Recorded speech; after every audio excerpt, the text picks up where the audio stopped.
नमस्ते प्यारे विद्यार्थियों। आज हम वर्त का क्षेत्रफल और परिधि ज्ञात करना सीखेंगे। जैसे आपके पास एक वर्त है, ये जो सर्कल है और ये इस सर्कल का हो गया सेंटर, यानी इसका केंद्र बिंदु है। अगर हम केंद्र बिंदु को परिधि के, ये जो इसकी परिधि है ये वाली, ये क्या है, इसकी है कि परिधि, जैसे मैं यहाँ पर पॉइंट रख रहा हूँ ए, तो ए कहाँ स्थित है, परिधि के ऊपर। पॉइंट बी है ना, वो भी कहाँ है, परिधि के ऊपर है, यानी परिधि पर है। और ओ कहाँ है, परिधि के अंदर अर्थात वर्त के अंदर है। और अगर यहां पर मैं कोई पॉइंट सी दिखाऊं तो सी कहाँ है, वर्त के बाहर। यानी एक वर्त तीन प्रकार के बिंदुओं को रखता है समतल के ऊपर। एक तो समतल के ऊपर तीन टाइप में बांटता है। वर्त के अंदर बिंदु होता है, एक वर्त के ऊपर बिंदु होता है, और एक वर्त के बाहर बिंदु होता है। अगर केंद्र को वर्त पर स्थित किसी बिंदु से, जैसे यहां पर ये ए है, अगर मैं ओ को किससे मिला दूं, ए से मिला दूं, तो ये हो जाती है इसकी त्रिज्या। त्रिज्या को हम किससे लिखते हैं, आर से। रेडियस हो जाएगी, क्या हो जाएगी ये, रेडियस हो जाएगी। और अगर इस ए को अपन पूरा बढ़ा करके यहाँ आगे तक चले जाते हैं यहां तक, तो ये हो जाएगा इसका व्यास, डायामीटर, जो कि त्रिज्या से डबल होता है। अब इसमें हमें दो चीजें निकालनी है, एक तो निकालना है इसका क्षेत्रफल और एक इसकी निकालनी है परिधि। परिधि कौन सी, कि हम ए से चले और चलते चलते वापस घूम करके एक के पास आ जाए, यानी इसका एक पूरा चक्कर लगा दें। वो चक्कर क्या कहलाती है, परिधि या सरकमफेरेंस।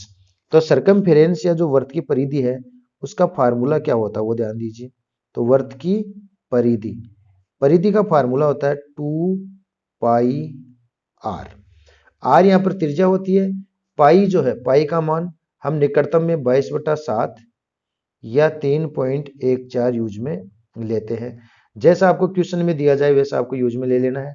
या तो अगर आपको 22/7 देगा तो आपको पाई का मान 22/7 काम में लेना है, या 3.14 काम में ले लेना है। अब यहां मान लीजिए कि इस क्वेश्चन में आपको जो इसकी त्रिज्या है ना, वो 14 सेंटीमीटर दी गई है।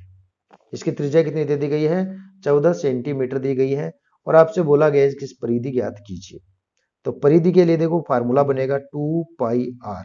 तो 2 इंटू पाई, पाई का मान हम सामान्यतः 22/7 यूज में लेंगे, तो यहाँ पर आप काम में ले लेना 22/7। और आर यानी इसकी रेडियस, जो कि कितनी है, 14 सेंटीमीटर, तो यहाँ पर आप 14 सेंटीमीटर काम में ले लोगे। 7 और 14 को आप यहाँ पर काट पाएंगे, तो 7 इसको काटेगा एक बार में, और इसको काट पाएगा 7 कितने बार में, 2 बार में।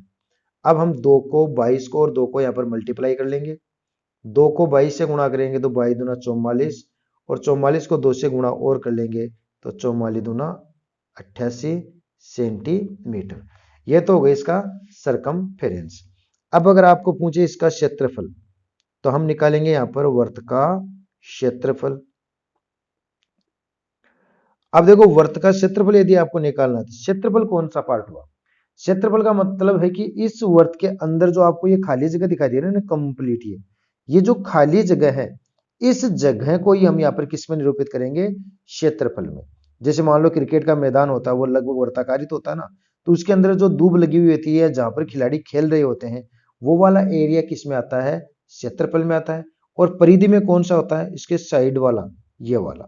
यानी यहाँ पर अपन कोई दीवार खींचे या कोई तारबंदी करें, ये जो एरिया है ना, मतलब ये जो जगह है, इसकी जो लंबाई है वो परिधि में आती है। यानी परिधि में सिर्फ लंबाई होती है, चौड़ाई उसके साथ नहीं होती है। जबकि वर्त के क्षेत्रफल में इस वर्ताकार जो हमने आकृति बनाई, इसके अंदर का जो स्थान है ना, ये वाला जो मैं स्थान बना रहा हूं, ये वाला, ये कंप्लीट जो स्थान है ना, वो क्या कहलाता है, इसका क्षेत्रफल कहलाता है। तो वर्त के क्षेत्रफल का यहाँ पर फार्मूला क्या बन जाएगा, पाई होगा। और जो आर है ना, उसकी पावर 2 हो जाएगी, यानी आर की घात यहाँ पर कितनी हो जाएगी, 2 हो जाएगी। अब पाई का मान कितना रखोगे आप, 22/7 रख लेंगे। और आर कौन था भाई, आर तो हमारे पास 14 सेंटीमीटर था, तो 14 स्क्वायर का मतलब आर को आपको 2 बार लिखना है, यानी 14 गुणा 14 यहाँ पर लिख लेना है। अब ये 7 और 14 आपस में कटेंगे, तो 7 एकम 7 और 7 दूनी कितने हो जाएंगे, 14, ठीक है। अब 22 को 2 से गुणा करेंगे ना आप, तो 22 दूना 44, तो ये हो गए, और 14 अभी शेष है।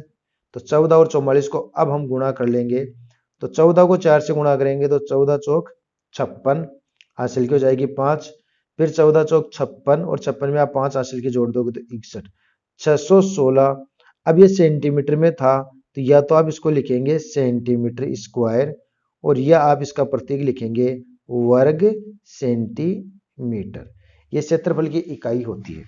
तो इस तरह से हम क्या कर सकते हैं, जो वर्त है उसका क्षेत्रफल भी निकाल सकते हैं और उसकी परिधि भी निकाल सकते हैं। इसके लिए बस आपको एक त्रिज्या का पता होना चाहिए और परिधि का फार्मूला जो होता है 2πr उसका पता होना चाहिए, और वर्त के क्षेत्रफल का जो फार्मूला होता है वो होता है πr²। इन दोनों का यदि हमें पता रहेगा तो हम वर्त का क्षेत्रफल और परिधि आसानी से उसका निकाल सकते हैं। तो अगर आपको वर्त का क्षेत्रफल और परिधि निकालना अच्छे से समझ में आ गया हो तो वीडियो को लाइक करना, शेयर कर देना। चैनल पर पहली बार हो तो चैनल को सब्सक्राइब भी कर लेना।